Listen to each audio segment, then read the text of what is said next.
얘는 평평하고 얘는 볼록해 보여. 눈에 조금 더 가시적으로 확 보이는 특성이 있을 거고, 이제 주제의 조건들에서 가장 키포인트들 몇 개를 뽑아봤어. 요거 들어봤는지는 모르겠습니다. 그리드가 뭘까? 맞아요. 격자. 원래 이거 사전적 뜻은 격자무늬라는 뜻이에요. 격자무늬. 그래서 이게 이제 형태 때 어떻게 적용이 되느냐. 우리가 모든 형태는 다 볼륨이 존재하잖아. 그 물체의 표면의 흐름을 선으로 표현하는 거를 그리드라고 생각을 하시면 돼요. 물체의 표면. 격자선으로 표현하는 것. 그래서 내가 여기 마름모 3개를 그려놨어. 자, 평평한 종이를 그려볼게요. 가운데 중심선 그리고 이렇게 표현이 되면 어때? 평평해 보이지, 면이. 어때? 얘랑은 다르게 얘는 안에 그리드 라인을 달기줬어. 어때 보자? 약간 볼록해 보이지. 자, 그러면 반대로 얘는 오목하게 그려보자. 자, 얘는 어때? 오목해 보이지. 그래서 안에서의 공면 흐름을 어떻게 맞춰주냐에 따라서 입체가 또 다르게 느껴지는. 그래서 입체를 위해서 그리드라는 표현은 우리가 조금 알아갈 필요가 있고, 이렇게 외곽만 있을 때랑 그리고 이 외곽에서 그리드가 표현이 됐을 때의 느낌들을 한번 구현을 해보면서 그리드 라인 연습을 해볼 겁니다. 이런 식으로 이제 달라지게 되겠지. 요거를 한번 형태 연습한 다음에 화면 구성으로 넘어가 볼 거예요. 화면 구성하면 또 거기에 채색까지 입혀보는 수업을 하겠죠. 화면 구성. 우리가 화면 구성 하기에 앞서서 가장 중요하게 이제 체크해야 될 것들이 몇 가지 있어서 살펴보면서 설명을 해드리도록 할게요. 소재 중에서 뭘 선택해야 돼? 메인 소재를 설정하는 게 이제 첫 번째겠죠. 어떤 물체를 내가 그림에서 주인공으로 쓸 건지, 그치? 그래서 우리 이제 오늘 해볼 건 이겁니다. 공간 흐름, 여백이 있는 쪽으로 공간이 좀 형성이 되면서 물체의 크기 변화가 어때? 멀어지면서 점점점 작아지는 변화가 만들어지죠. 지금 요 구도가 그대로 적용된 게 아래 그림들이라고 보면 돼. 보면 어때? 여기에 주인공 맞죠? 멀어지면서 여기 제일 작죠? 이렇게 시선의 흐름이, 공간의 흐름이 형성된 구도고요. 오른쪽은 이제 칼이랑 종이가 나왔었나봐. 자, 오른쪽에 주인공 맞죠? 주인공 오고 어때? 왼쪽으로 멀어지면서 공간이 쭉 빠지는 이런 식으로 다양하게 내가 공간을 만들어낼 수 있다는 거예요. 내가 사물의 축을 어떻게 배치하느냐에 따라서 같은 개수가 들어가도 내 그림의 느낌이 완전 달라져. 축이 그래서 너무너무 중요해.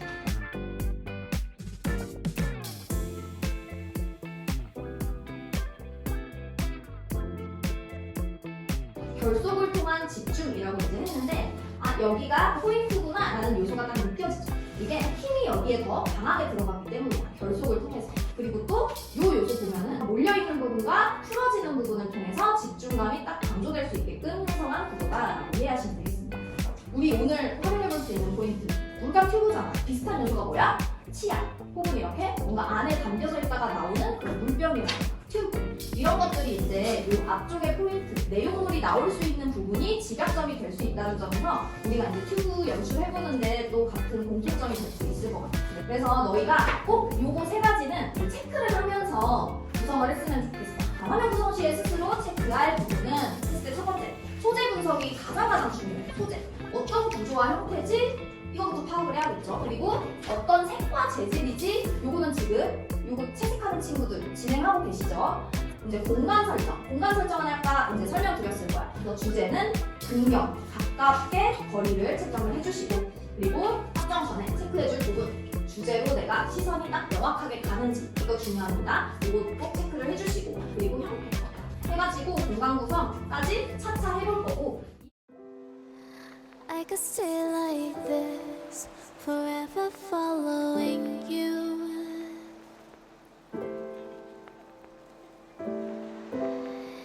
자, 너희가 이번 달까지는 주제 구성을 할 때, 화면 구성을 할 때 4단계 거리 공간 구성으로 갈 겁니다. 자, 우리 공간 하면은 뭐가 있었지? 초근경, 근경, 중경, 원경, 이렇게 4가지 스텝이 있고, 그리고 우리가 근경에다가 주제형만 배치해보자 얘기를 했었고, 그리고 주제는 어때? 이제 주제의 조건들이 여러 가지가 있겠지. 주제는 화면에서 주인공이라고 했잖아. 눈에 가장 띄어야 돼.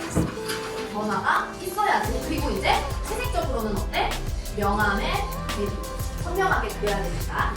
그랬을 때 이제 지금 완성한 친구도 있고 진행 중인 친구도 있는데, 내가 가장 이제 좀 포인트로 하는 것들이 있어. 어떤 거냐? 자, 주제.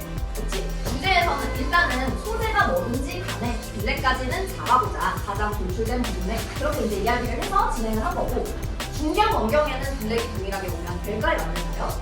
안 되죠. 왜? 우리가 멀어진다는 거는 시야에서 멀어지면서 어때? 흐려지고 후해 보이고 뭔가 착해 보이고 그런 조건들이 붙기 때문에 멀어지면서는 어때? 어둠의 양을 조절을 해줘야 되는 거고, 그리고 이제 소재가 뭐였어요? 벽돌이랑 빨대였잖아요. 벽돌 어때? 브라운 계열이지, 갈색. 빨대는 검정색. 이렇게 이제 채색이 나왔을 때 주제부에 오는 갈색은 웬만하면 채도를 높여서 써주자.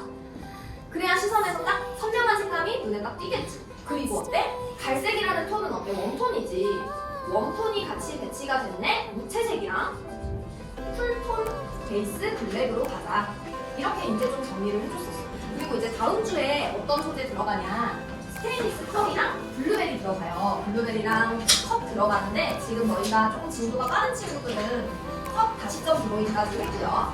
컵 그릴 때 내가 이제 다시점 드로잉 계속해서 강조하는 게 첫 번째 줄에 뭐부터 해주자고 했어? 평면 시점부터 해주자고 했어. 앞면, 옆면, 윗면을 먼저 도출을 해라. 그러면은 스테인리스 컵 있잖아. 정면, 앞면에서 보면은 얘에 대한 비율이 있을 거거든. 대략 이런 식으로 생겼더라 이거야. 뭐 확인하라고 이걸 그릴까? 비율. 앞에서 보면 어때? 이 컵의 폭과 손잡이의 폭을 확인해 볼 수가 있지. 이렇게 곡선형의 손잡이지만 이거를 일단 단순한 도형으로 먼저 추출을 해. 단순한 도형하면 어때? 디귿자 형태 나오지 않을까? 원기둥으로 이렇게 컵을 그릴 거잖아 우리가. 그러면은 이거를 내가 이 위치에다가 손잡이를 세팅을 해야겠다 라고 한다면 여기서 바로 이렇게 위치 맞추고 이 위치에 대한 디귿자 크기 먼저 그려주세요. 이런 식이 되겠지. 이거에 대한 방향성 기준은 이 위치에서 원의 중심, 이 위치에서 원의 중심으로 할 거예요. 왜 원의 중심으로 할까? 위에서 보면 어때? 스테인리스 컵 동그랗고 손잡이의 방향이 어때? 원의 중심으로 향하잖아. 그렇기 때문에 이제 이 중점을 맞춰주는 과정 필요한 거고, 그 다음에 디귿자 틀 떴어요. 그러면 포인트를 잡아.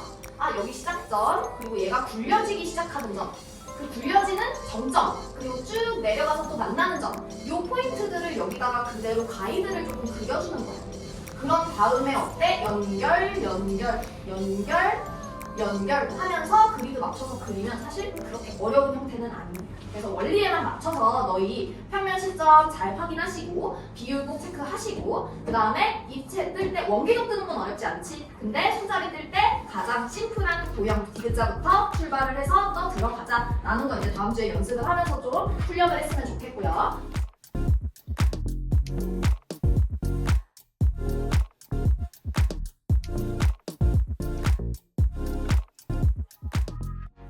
일단 화면 안에서 대부분 주제가 있겠지. 주제를 가장 먼저, 주인공을 먼저 화면 안에서 잡아줄 거잖아. 자, 요거의 조건을 이제 간단하게 짚기 전에 이 사물의 특성이 어떤지를 꼭 분류를 먼저 했으면 좋겠어. 조형적으로는 점선면 중에 어느 것에 해당하는지, 그리고 또 이런 소재, 뭐 블루베리가 나왔을 때는 블루베리를 어떤 식으로 연출을 해줄 수 있는지, 그치? 스테인리스 컵은 사실 뭐 컵을 꾸긴다거나 뭐 이렇게 변형을 줄 수 있는 소재는 아니잖아. 그렇지만 질감적으로, 재질적으로 어떤 특성이 있는지, 아 금속이었지? 그러면 금속이라는 속성에 대해서 우리가 배웠을 때 명암의 대비라던가 또는 주변에 이제 어떤 환경이라던가 근처에 배치된 물체가 표면에 살짝 반사될 수 있겠구나 라는 그런 속성들을 우리가 정리를 하고 넘어갈 필요가 있다는 거예요.